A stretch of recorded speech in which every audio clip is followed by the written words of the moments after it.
as you can see here, I've got a pin aerator built by myself. I've actually improved the design of this. It's actually a one-piece system now that is a 1/4-inch plate rather than having pins welded to the product. It is one complete piece. So it reduces the price as well as improves the design and penetration of the spikes. You can see here that because of the pointed end as well as the transition, that this separates the soil and prevents the roots from being disturbed.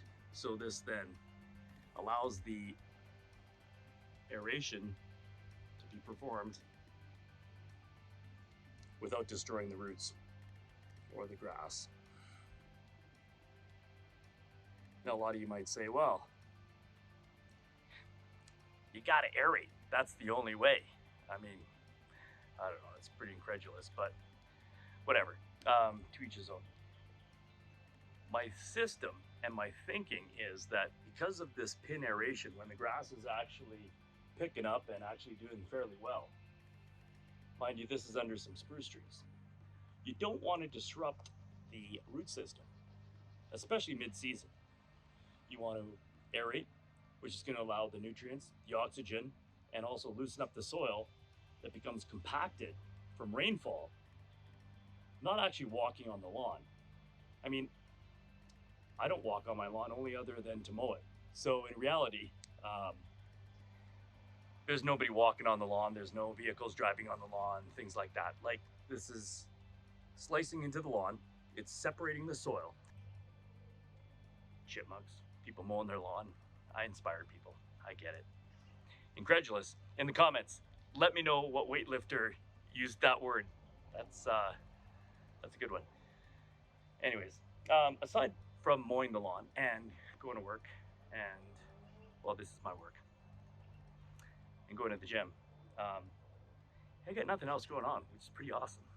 So build stuff, and it's incredible when people buy it, and it's even better when they actually voice their opinion after using the product and are like, bro, this is solid. Like, it works well.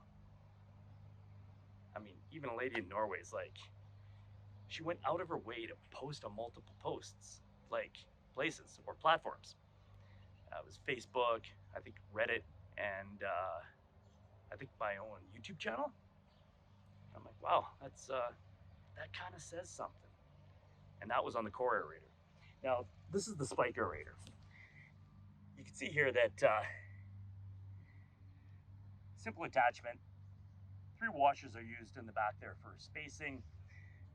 The key thing that a lot of people I noticed had a problem with is this little bolt right down there cannot rub on the outer edges of the inside of the hub, which is like this area in there. So if there's any friction there, this nut then spins off, and you don't want that. This nut actually has a washer welded to it. I grinded the edge of the washer off. Better watch it. I'm good for band-aids. I got no band-aids this video. So I actually grinded the edge of the washer down just so that it would allow a bit of free play inside of this hub.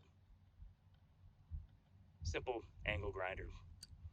Any welder or type of person in your neighborhood that deals with metal or any type of tradesman usually has an angle grinder. And that's all the torque that you need, right? It's just 20 foot-pounds. Boom. And you can see here, like, even under some trees, I'm going to be planting a lot of new grass seed and stuff like that under here after I rake up some of the leaves and pine cones and sticks.